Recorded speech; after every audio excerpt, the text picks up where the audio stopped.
وعلیکم السلام ورحمۃ اللہ وبرکاتہ۔ جی، جرابوں پر مسح کے حوالے سے جو مرفوع روایت ہے وہ تو ثابت نہیں، جو سنن ابی داؤد وغیرہ کے اندر آتی ہے۔ البتہ نبی کریم صلی اللہ علیہ وسلم کے صحابہ سے یہ چیز ثابت ہے، جرابوں پر مسح کرنا۔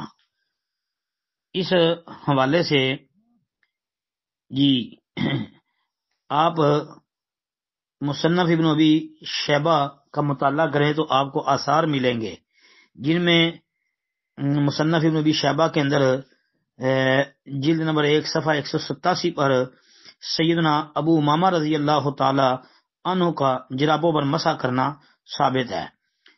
ابو غالب رحمۃ اللہ علیہ بیان کرتے ہیں، کہتے ہیں کہ میں نے سیدنا حضرت ابو امامہ باہلی رضی اللہ تعالیٰ عنہ کو جرابوں پر مسح کرتے دیکھا۔ جی، سند اس کی حسن ہے۔ ایسے ہی جو ہے حضرت برا بن عازب رضی اللہ تعالی عنہ کے متعلق مصنف ابن ابی شیبہ جلد 1 صفحہ 188 پر صحیح سند کے ساتھ یہ موجود ہے کہ جو ہے انہوں نے بھی جرابوں پر مسح کیا۔ اس کے علاوہ جو ہے نبی کریم صلی اللہ علیہ وسلم کے صحابہ میں سے یہ ایک صحابی جی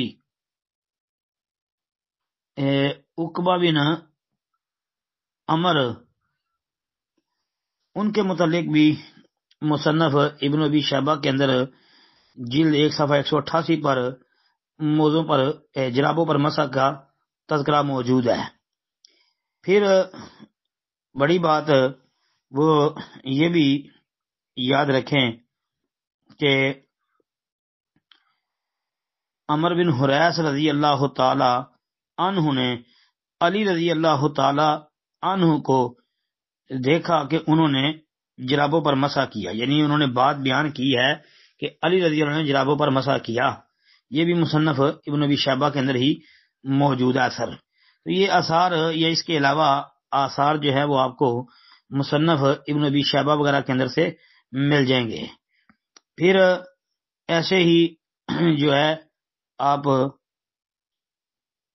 اہل علم و فضل کی تحقیق دیکھیں گے تو اس سے بھی آپ کو فائدہ ہوگا، جن میں امام ابن قدامہ حنبلی رحمۃ اللہ علیہ انہوں نے اپنی کتاب المغنی اس کی جلد نمبر 1 صفحہ 215 پر یہ بات کہی ہے کہ نبی کریم صلی اللہ علیہ وسلم نے جو ان کے صحابہ تھے انہوں نے جرابوں پر مسح کیا ہے اور ان کے دور میں کسی نے بھی ان کی مخالفت نہیں کی۔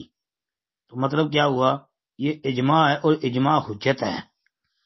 جی، یہ صحابہ سے ثابت ہے، تو لہذا مسح جو ہے یہ سنت ہے۔